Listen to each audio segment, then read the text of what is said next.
Welcome to Healthy Skeptics. We're a sarcastic mom-daughter duo taking on life, wellness, and all the trends that make us roll our eyes. I'm Dr. Michele, the functional medicine practitioner who's been around long enough to spot the BS, and this is Kate, my slightly rebellious but highly skeptical co-host. We're here to question everything because, let's be real, most things aren't as deep or as life-changing as people claim. Expect blunt conversations, a little sass, and a lot of, did they just really say that? Moments. Grab a drink, get comfy, and let's talk about the things no one else will say out loud. Hello. Okay, welcome back to Healthy Skeptics. We missed last week because life was lifing. Lots of lifing. Lots of lifing has happened over the last couple of weeks, but we're back and we're going to be better at showing up every week.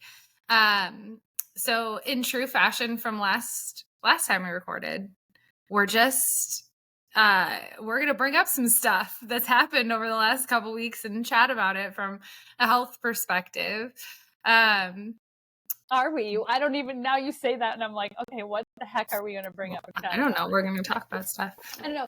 I know what she wants to talk about because I have been doing our restore. Well, one thing, because it just came up like 4 seconds ago. Yeah. I've been doing our Restore 30 program. Why? Tell us a little bit about why you decided to do the program that we created. Well, it's okay.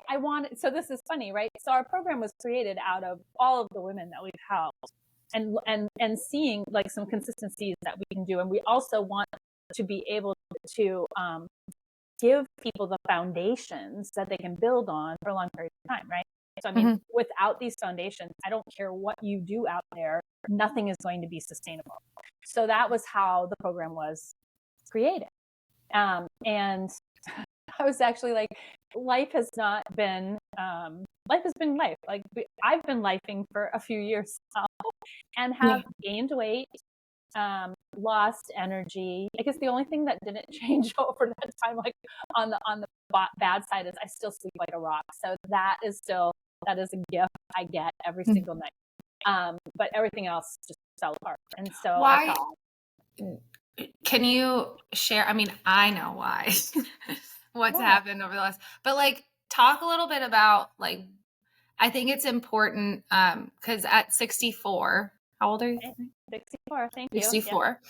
Yeah. Like menopause is over. You didn't like, there's no like big womanly shift. And I think everyone's like, oh, menopause. And then your body changes and everything happens right after menopause and around that time. No. And That didn't happen with me.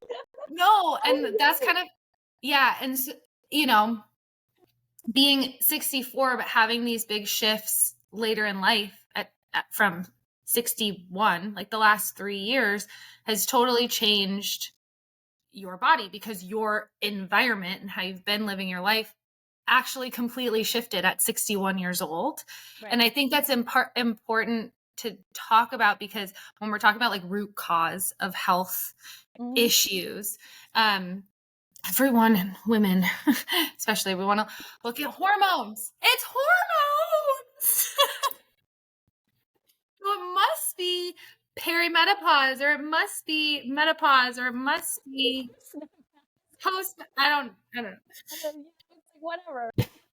And and it's not. I mean, it is in the sense that like hormones are reacting and they can cause symptoms, but they're hardly ever a root cause of anything. And when we look at your situation in your life, like I can let you share, I guess I'll shut up. But what were the big shifts that put you into this place where now hormonally you probably are struggling, but that isn't the root? No, but I guess part of it is, it's so funny. It's like, we used to say, there's an old saying about the shoemaker's kids go, without shoes, right? And here I am in this. No, yeah, it's an old saying. It's kind of like, what you're doing, you're doing something for everyone else, and then you don't take care of yourself, or you don't take care of your family. So what's like, I know saying? It's I can't remember it exactly, but it's something like the shoemaker's kids don't have shoes, like they go barefoot. because he doesn't have the time to make them shoes, but he makes everybody else shoes. So it's this idea. It's not a saying, but okay, go ahead. Oh my gosh, I'm looking it up. It is a saying. No, it's fine. Shoemakers' kids have no shoes. Go ahead. Continue. Yeah. So the saying, the shoemaker's children have no shoes, or the cobbler's children are the worst shod, apparently I should say that with an English accent, means that skilled professionals often neglect their own needs or those of their families while focusing on others. It's an old saying. So I was just going to say is like, so I know all the things, all the things are in my head. Mm-hmm. And then, life happened, my husband had a serious illness, and that took a lot of time and effort to help with that. We started. Just retired. Well, that too. That was a huge change for me because he did travel. He traveled 5 days a week. Yeah, big change, like huge. You have another person in your space. And in the business, I mean, there's a lot of external stresses. Mm-hmm. And I did not pay attention to where I was taking care of myself. I did not. Mm-hmm. And by taking care of myself, I mean managing my stress, eating well, exercise. I mean, oh my God, I used to play tennis 3 times a week. I was golfing. I went for a walk every single day for at least 45 minutes because I loved it, not because of any other reason, because I'm not an exerciser. And so, I was very, very active. And then I went from that to stop everything. And now I'm every ounce of energy I had was literally going to other people. I mean, for a long period of time. So here I am, 45 pounds heavier than I've ever been in my entire life, including pregnancy, and not feeling very good, like just, lower energy and motivation was low. Cranky, snapping at everybody. Whatever. Don't go there. I'm kidding, not kidding, but it's fine. But anyway, yeah, so there were a lot of things. And so I was like, oh, I should do a program. Yeah, she goes, I should really I should get on a program or something so that I can follow it and I don't have to think. And I was like, No, you did not. You didn't say anything. I think I called you one morning and I go, hey, I'm going to do a. So anyway, that's why it started. Yeah. But like I said, and then it's actually going pretty well. So I said, I was telling Kate, it's going really well. And I actually posted a little video today on, because I'm trying to be accountable. And I just said, wow, I can just feel I feel lighter and my inflammation is much lower because I can actually cross my legs. I can cross my legs, which I haven't been able to do in a year. Literally can't sit on the floor to play with my grandkids. It's really bad. Yeah. So anyway, but then we were talking right before the podcast, and I said, I think I'm going to do 75 hard. He goes, what are you talking about? And I said, I need a program so that I get back into walking every day. What's happening right now is you're worried that the program is going to end in 8 days and someone's not going to be there holding your hand to get you to do stuff. Yeah, I'm not accountable to anyone anymore. I'm good at that. I can be accountable. Be accountable, but you could go do program. You're going to program hop and first of all, 75 hard is not a good option for anybody in a stressed state. And the things that they tell you to do aren't good for you anyways. Well, I would modify it to my own thing, but it was. That's not doing the program. And then I was like, fine, just commit. Then just say in your brain, I'm going to walk every day for 75 days. And then I said, I've been trying to do that and it ain't happening. So what makes you think? I don't know. Because you go, oh, I'm doing a program. And then your brain kind of shuts and you go, oh, Great, Mom, you're doing a program. It's called walking for 75 days. No, you're right. I should just be able to do it myself. Yeah. And part of it is part of this problem we all have of needing someone to tell us what to do. It's just a lack of commitment and follow through. Yeah, no, you're right.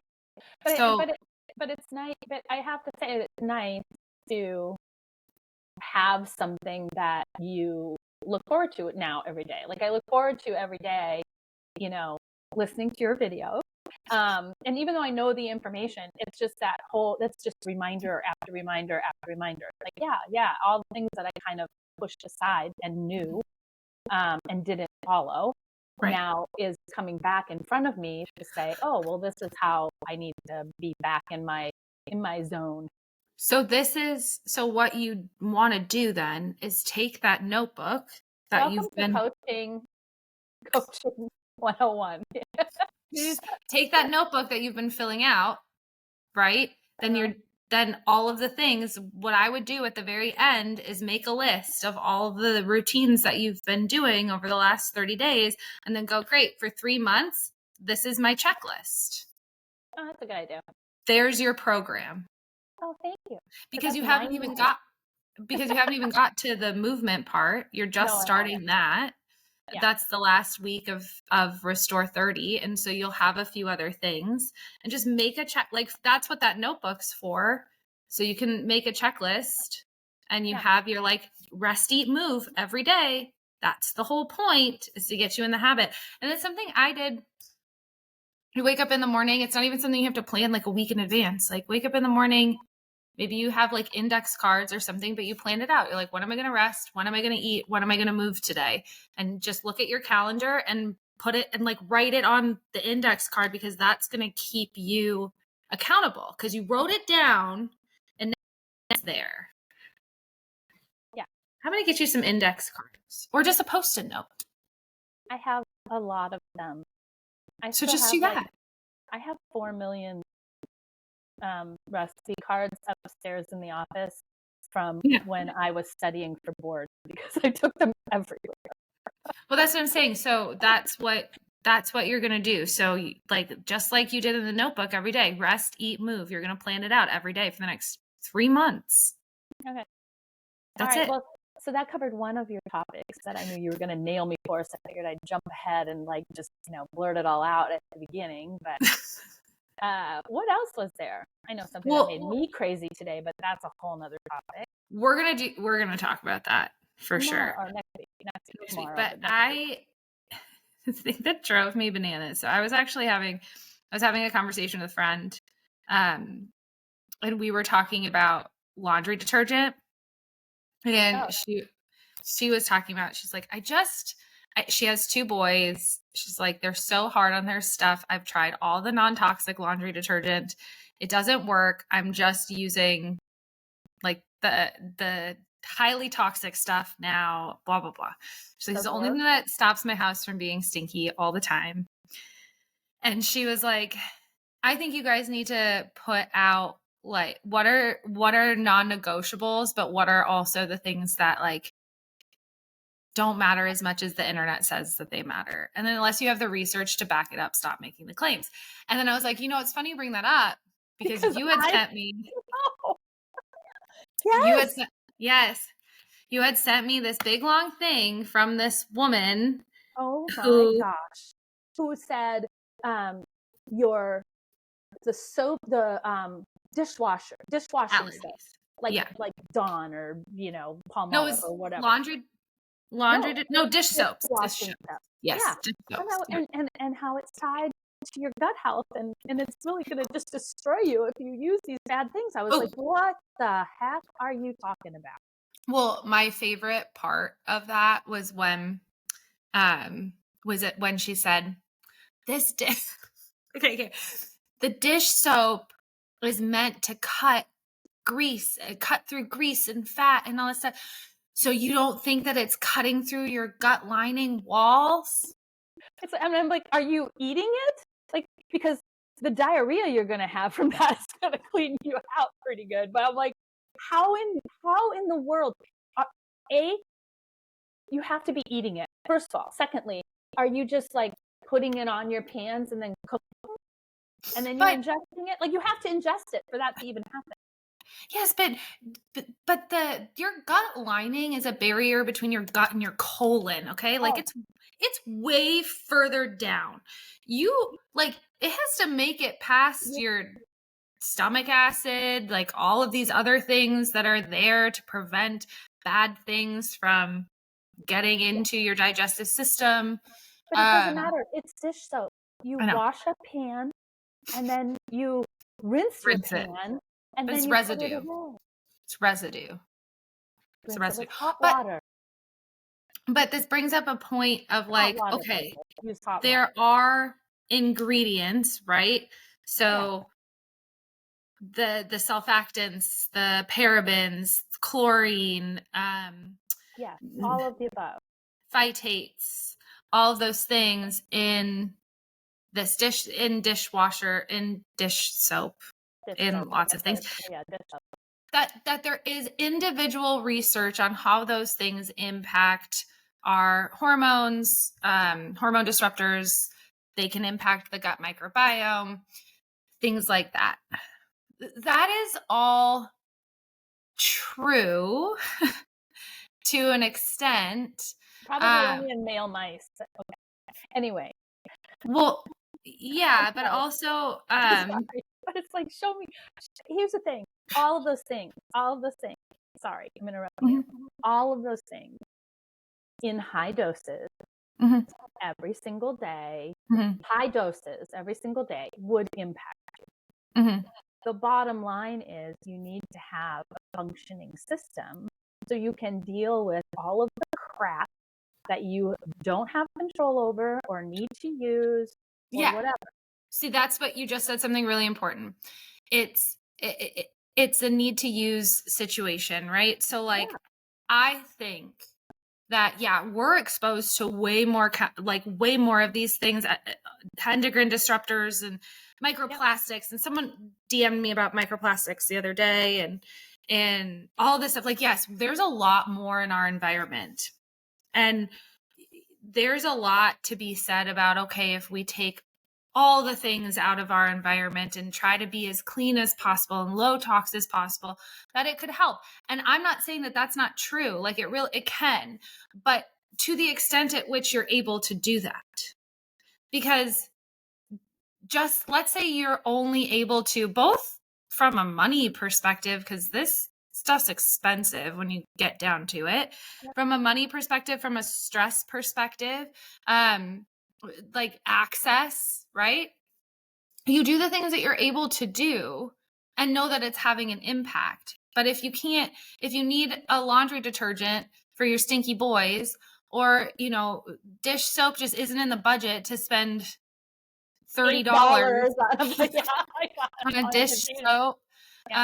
But you can get access to really clean water. And like maybe your budget is going towards a really great filtration system. Right.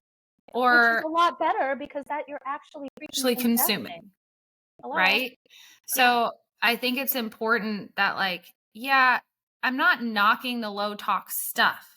And I'm not saying that it can't, like certain ingredients that we're exposed to a lot more of today is impacting us, of course, but you do what you can do. And that actually, the doing what you can do, even if it's just one thing, you're actually making a huge difference. And people want to disregard that completely. Right. Like they want to be like, well, it's only one thing. It's like, no, that's way better. Like that you're going to see improvements. And essentially the stress that living these low tox lifestyles and pushing your budget to the max, and being fearful, now you're going to have a bunch of people walking around thinking they're putting holes in their stomach. She's not really explaining what that really looks like. Anyways, and the fact that your gut lining actually regenerates in 48 hours. P.S. The thing that impacts it the most. Well, anyways, doesn't matter. Your gut lining, it regenerates. We heal very quickly. All of those things. So it's this big fear. I'm so tired of all of my favorite thing was at the end. She was like, "Oh, what is she selling?" P.S. Well, buy the dish soap. So she's selling a dish soap. Yeah. Then she's like, and also get my 35 pages of supplement support for gut health. Yeah. So I'm sorry, what's a supplement? What are we doing? Because that's always the answer, right? we're going to cut out all the toxins in our life, and then we're going to overload your system with supplements, and then you're going to heal. Like that is that's like the tagline of holistic medicine. It is Low right now. tox, So low tox, bad. clean life with 1,000 supplements. I know, it's so bad. And that's healing. And it's like, oh, go ahead. no, I'm just like, it's not. And look at you, for example. The reason why you got unhealthy had nothing to do with your dish soap, the supplements you weren't taking, your food quality, had nothing to do with any of those things. It had to do with purely from a stress perspective, what was happening in your body from the amount of stress that you were under from not prioritizing yourself, from giving, right? Well, yeah, it was just not managing, like not realize, like not even acknowledging that it was happening. Like I really was just like, I'm fine. Yeah. Like I wasn't fine, but I'm fine. Right. Know? So I'm like, okay, but this tagline that we have of, okay, if we just like low tox everything and then give ourselves a bunch of supplements, like we're going to heal. It's like, actually, that actually won't do anything, because if your body's under a constant assault and your hormones are reacting to messages that they're getting from the lifestyle that you're living, and lifestyle meaning not I'm eating, my high tox lifestyle or whatever, like lifestyle meaning how you're actually living your life. Are you rest, eat, move, yeah, rest, eat, move, right? No, but I was going to say too, another piece of all of this is, there's a lot of it in the news, and red dyes and blah blah. Not those things aren't important, but there are things that are more important, and that we should be doing, not whatever whatever we want to try and remove from our food. It's like it's we're always looking for a bad guy. We're always looking for, what's the one reason that I feel like crap. Yeah. And it's like, so, I'm going to change my dish soap. I'm going to change my laundry detergent, or I'm going to, do whatever. And it's like, yeah, okay. Because it's easier to do that than to leave a bad relationship or switch jobs or uproot or set boundaries, or be honest with the people in your life that you haven't been honest with, or, move your family. No, like, yeah, those are big things, especially if they're patterns that you've been doing over and over and over again your whole life. Yeah, I'm gonna opt in for the laundry. Like, yeah, let me just change out my dish soap. That sounds a lot better. Oh no, it's really, really. Let me just have to give up a couple of Starbucks a month, but I can pay for that dish soap. That's no problem at all. No, it is. It's ridiculous. Let me just get the cortisol supplement. Like that's give me the happy juice. Like that sounds like a better idea than Well, you know what? Speaking of happy juice, though, it's probably why there are cannabis shops on every freaking corner. I cannot believe, like, I'm up on the Cape a little bit. I mean, literally, there's cannabis and a Dunkin' Donuts like every 4 blocks. And then, no, I'm dead serious. Well, it's just funny. Yeah, exactly. Think about it, right? I go and get my THC. I get a little bit hungry. I go across the street to Dunkin' Donuts, and I chow down on donuts and coffee. I mean, it's it's crazy. But it is this. We have a hard time with hard things. We just do.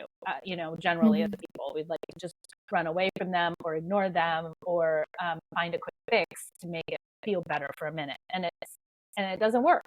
So and we all know this. Like in the back of our heads, everybody knows this, and yet it's so darn difficult to break through that and actually do what you need to do in order to heal. Well, yeah, and I had just posted this on Instagram, like the people pleasing behavior and the peacekeeping behaviors. What's the combo? Well, to the point of like most women probably fall in one of the two categories. Yeah. And it's just speaking of like doing hard things, if you are one of those two people, you've probably either spent all of your life, for whatever reason, that it's stemming from. I don't even. So you need to overanalyze your whole life to figure out why you're doing these things, but you do need to recognize that you are, right? So for whatever reason, why you feel the need to people please, like why you really need people's approval and why you really want to be liked, like as long as you can recognize that that's what you're doing, it's really hard when that's ingrained in your head to set a boundary, to say no. And it's going to be hard for a really long time.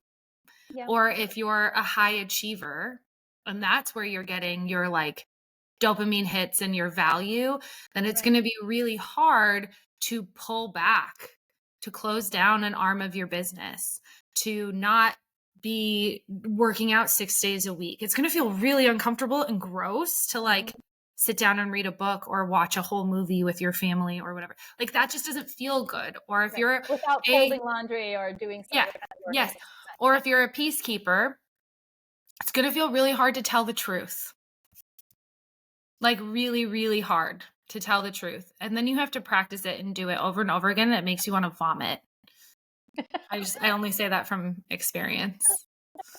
Until it doesn't, until one day it doesn't, right? But like that's the hard things. Like then, yeah, it's great to look at your sleep hygiene and if you're walking and what you're eating and all of those things.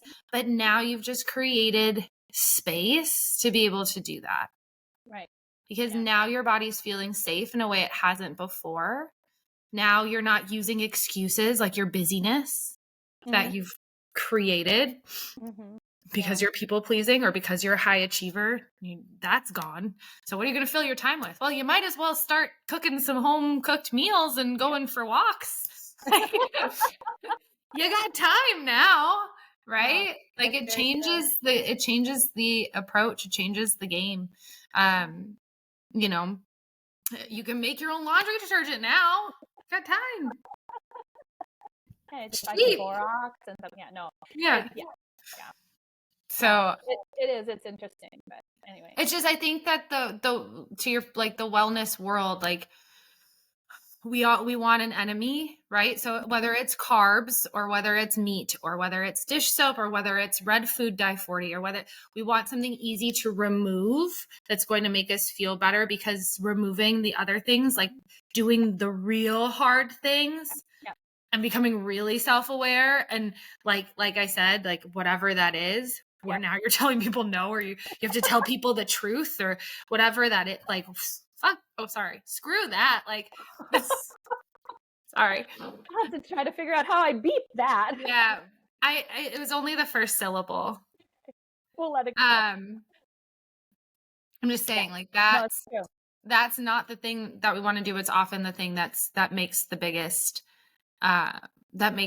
difference. And we have clients all the time that the second they grasp that concept and they find the thing that they're like, okay, I know I have to do this. I know that's immediately where like switch flips. Now they're doing everything. Now they're feeling really good. Now they have all this space. Now they're growing their own freaking broccoli sprouts and sending us pictures of it. Right. Hey, speaking of broccoli, can you water my potato while you're there? Yeah, I'm looking right at it. Give it some water. Yeah. Anyways. Well, that was great. Thanks for letting me poke at you a little bit today. It's important. I think it's an important conversation to have. We do. And it's funny, between the two of us, I think that we have a lot of important conversations we can have just using our own experiences, both personally and with the clients that we work with. I think that there's a lot of good insight that we'll be able to share while we have these conversations on the podcast. So, yeah. But anyway, tune in next time, because I was on freaking fire today, but we need a little bit of time. Like a couple days. We're gonna record this in a couple. Yeah, we're gonna record this in a couple days. So this will be fresh. It will be fresh, but it'll be well worth it, because there are actually 2 points in the conversation. One is about the big V word, And the other one is just about in general how medical education happens, like what's going on. And that was the part that I was the most on fire about. So anyway, if you can't tell, I get a little bit passionate about these things. So anyway, tune in next time for that. It'll be a great conversation. Perfect. Thanks for being here. Bye. Bye.